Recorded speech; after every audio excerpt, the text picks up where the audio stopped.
What if Komari Vosa never fell to the dark side? What would happen if the second Padawan to Dooku never fell from grace? What if she wasn't banished from the Jedi Order? And what now?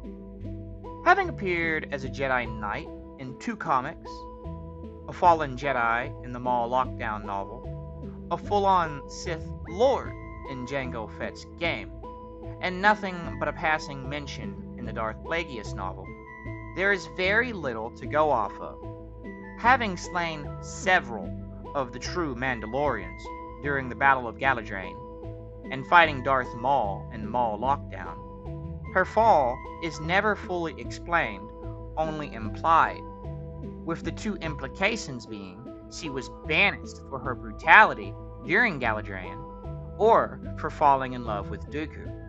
I personally think a What If Dooku and Komari Fell in Love could be its own video, so I'm not trying to focus on that right now, and I can't just make the Battle of Galidraan a perfect victory because it would change Dooku's character. It's impossible to talk about Dooku without talking about Galidraan. In George's timeline, every single Mandalorian is killed with the exception of Jango. Silas has to be lying because he wasn't there, and Dooku himself stated that over half of the Jedi task force was eliminated. In Jango Fett Open Seasons 3, we find out that Dooku kept the lightsabers of every single fallen Jedi from Galidraan in his retreat on Koma, and this display holds up to 9 lightsabers, which again is in Dooku's own words over half the task force. So instead, our change will start here, where Komari used to be brash and hard-headed since her first days as a Padawan, but after training under her master for 16 years, she's learned to control her temperament. And since the Battle of Galidraan is, in Dooku's own words, the moment he quit being a Jedi, here, in our timeline, every single Jedi is killed with the exception of Dooku and his Padawan. Something I must stress isn't that hard to believe. These aren't fake Mandalorians or some random group of smugglers. These are true Mandalorians, those who still follow the old ways.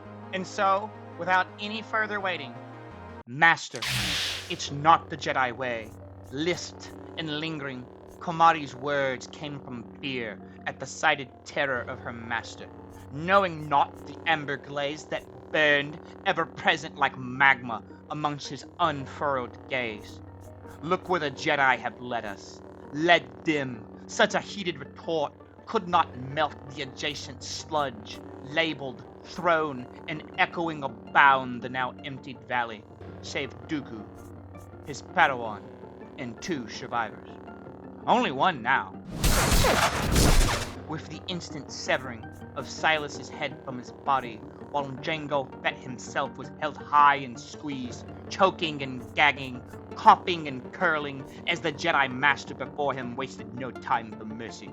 It was then and there that Jango's chest was pierced. His neck snapped, and his armor turned cold once smacking the earth, kept lit by the ever-bearing aura of azure from above them, heels dug deep while nostrils flared. It's done. No time was spent to explain or delay, to convey or relay, only to walk away, to turn in full and take sight of that which surrounded him, a slanted vidges that he found harder and harder to withstand. 14 dead Jedi was the toll, and its price was heavy and unbearably felt by the master charged to lead him here. No longer keepers of peace, but tyrants to the outer worlds, bodyguards for senators, and subjects to the Senate. Would he be able to go any further after such a massacre? Could he possibly continue to deal with the trauma of such an event without blaming those responsible? The Jedi were set up by the government of Galidraan to crush their own rebellion. No, he could not. Not anymore, and never again, as Dooku would immediately withdraw himself from the Jedi Order after contacting the Council, labeling blame and guilt upon them as much as he had so many times before, and correct in each occurrence.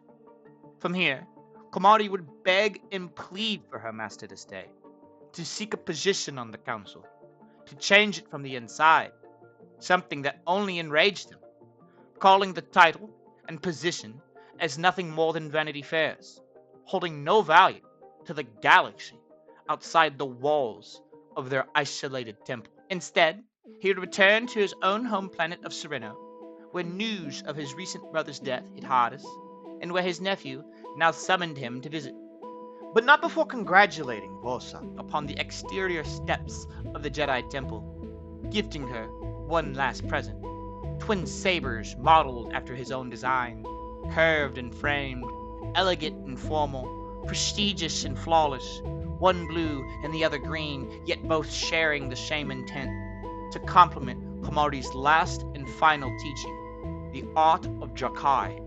Having shown well her mastery over Form 5 during the deflection of Mandalorian blaster bolts upon the disastrous fields of Galidraan, so too were the forms of 2, 3, and 4 well known to her, drilled, rehearsed, and trained. We must go our own way.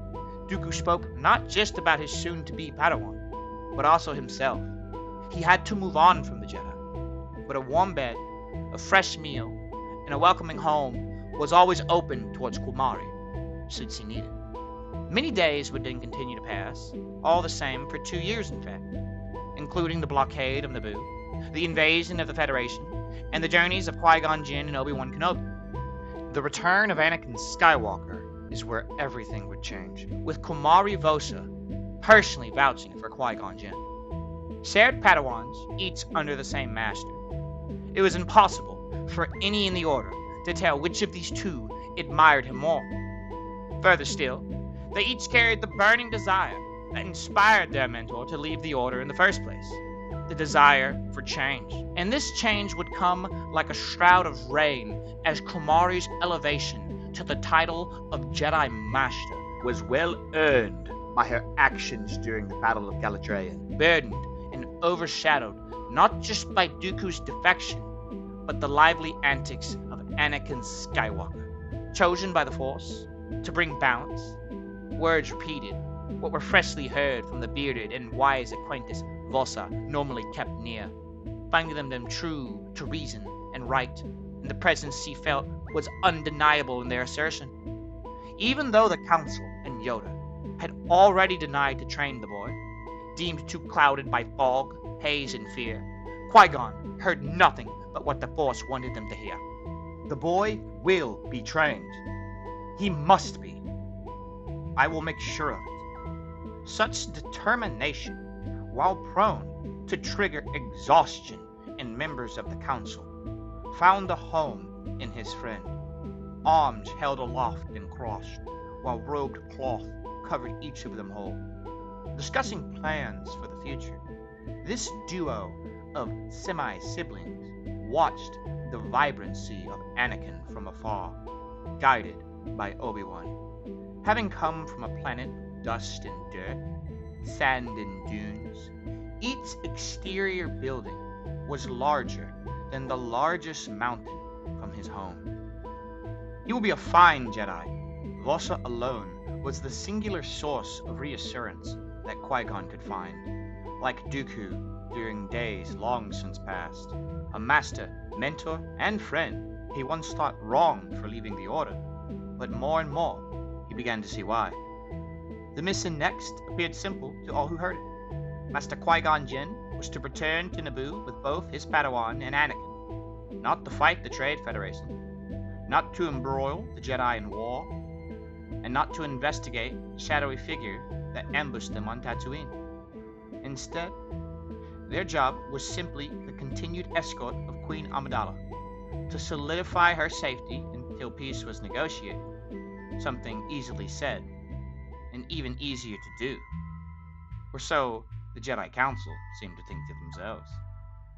Devastated and disheartened, discouraged and proven wrong, when the fleeting messages of Obi-Wan Kenobi came through comlinks nearly a week later, the news that his master had fallen in battle, and the news that the Lords of the Sith had returned.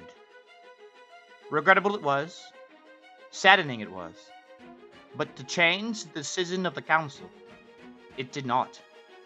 They refused to train Anakin. Too old, too unpredictable, and already too bound by the feared loss of his mother. Fear, the first path to the dark side. Only then was Vosa's visage with patience and virtue broken. Mentally taken back to that fated day nearly 2 years ago. When anger too flared in her master. How many Jedi had to die before the council would realize the danger of their trepidation towards change? I gave Master Qui-Gon my word. Obi-Wan was knelt and pleading, polite and withstanding, ashamed and anxious, garnishing the snapped and audible strike of Yoda's wooden cane, pelting the stone below and between them. Too old, too stubborn, repeated again and again, comparison made, and lines drawn by tradition, thousands of years worth of tradition. Was Komari supposed to be listening? Were her ears the intended source of this meeting? No, but that didn't stop her. Having lost friends, her master, and now the shared student of that same mentor, each loss could be levied to blame on the council. Too rigid themselves to admit or foresee their own failures and consequences. Finally suffering enough on Obi-Wan's own behalf, she made her presence swiftly known and her disapproval even quicker to detail. Your precious tradition keeps you sealed to this temple, blind to the troubles outside these walls. Too late had she come to realize what her master learned earlier. The fact that Galidraan was indeed a frauded mission from the start, led by lies and corruption from the governor himself, manipulating the Jedi into killing hundreds of Mandalorians. I will train the boy. Words were stone and adamant. Not a single pause or delay in the appointed precision. Too much like her master, too determined by his memory, and too fueled now by Qui-Gon's loss. Could the Grand Master deny the request? Surely he could, but no good would come from it. Not when every decision the council made turned everything worse. Grunting and sighing, green claws ripped the wrinkled forehead preceding them. Very well was all Yoda could muster.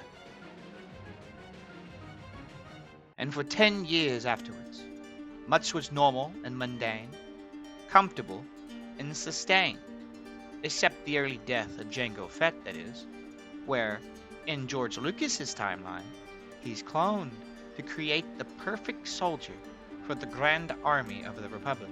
But now, in our timeline, since Dooku was pushed fully to strike him down at the tail ending during the Battle of Galidraan, he has to find a new clone template, and fast, or suffer the anger of his new master should he fail.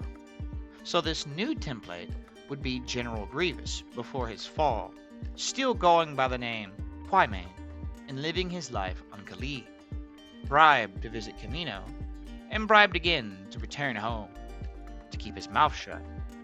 Our next change from there would be the aftermath of the assassination attempt on Padme Amidala, 3 years after her term as queen has ended, where Master Komari Vosa and her Padawan, Anakin Skywalker, are given orders to protect her. This, of course, would cause Anakin to stammer awkwardly, while his master herself knew fully well why. While she wasn't his mother, she took it to habit far too often than even she herself could admit, taking it even further to privately visit his real mother before learning fast of her newly freed status. She told her student, while cautioning him on attachment, not the yellow-taped by-the-book caution that council members sprouted, but her own decorum. Attachment was a good thing. It's what she felt towards her master, and Qui-Gon too, as the only other Jedi that understood her. But one must temper their attachment, control it, or their rage would burst, like Dooku when he slaughtered Jango. And so they spoke calmly and softly, serene and sincerely, as a lined sea of speeders and taxis surged across the adjacent skyline, suspended far from the numberless streets that preceded them, but still bound by the troubles that followed. Senses then tingled, and lightsabers were drawn, for the wary-ridden Anakin charged into the sleeping Padme's bedroom, breaking the door with a wave of the Force, and taking sight of two twinned Cahoons. Severed and split, singed and seared, Komari offered caution as her Padawan soon turned to the storied window, leaping to burst at the surface as a floating droid was spotted on the other side. From here, the following chase and apprehension of Zam Wessel would proceed exactly as in George Lucas's timeline, until this moment, right here, where Zam's hand is severed and her balance lost. Squatting soon to detain and restrain, the woman before Anakin was choked and drained, strangled and silenced, as the crowd around was too vast to discern or count the culprit. Just then, the alarm was pulled, and the fire drill rang, as dozens, if not hundreds, rushed to flee, not just the plea behind them, but the Jedi that accompanied it. And now, with no Jango Fett alive to follow, with no dart to track or trace, and with no hint of Kamino's erase, the knowledge about the clone army of Quaimane would remain a solid secret. The clone capital planet would remain unvisited and unquestioned, while both Anakin and Komari would escort Padme to Naboo. Having no reason to use public transport, they'd take the standard traveling vessel of all Jedi. But even still, this well-meaning mentor of the fabled Chosen One knew when to leave each of her acquaintances alone, always pretending to be aloof, and acting as if nothing was ever happening between them. What happened next was dreamed visits to isolated lake villas, private tours of meadows surrounded by waterfalls, and picnics Beneath lush skies, accompanied by even more lavish plains of green. All until the dreams began, fleeting and fading, but powerful in their visage and meaning, pure in their pictured description. His mother was in pain. Even more than that, she was struggling. Anakin could feel it, and his master could feel this pain through him, like an echo akin to the olden days and moments long past. The fear he once oozed as a Padawan, like a puddle amidst an endless torrent of rainfall. Then we shall go. Her answer was first to assert, but words were cut off, and her communication link began to chirp, called and signaled, ringing and retrieved, answered its host, her master, long since gone, Dooku.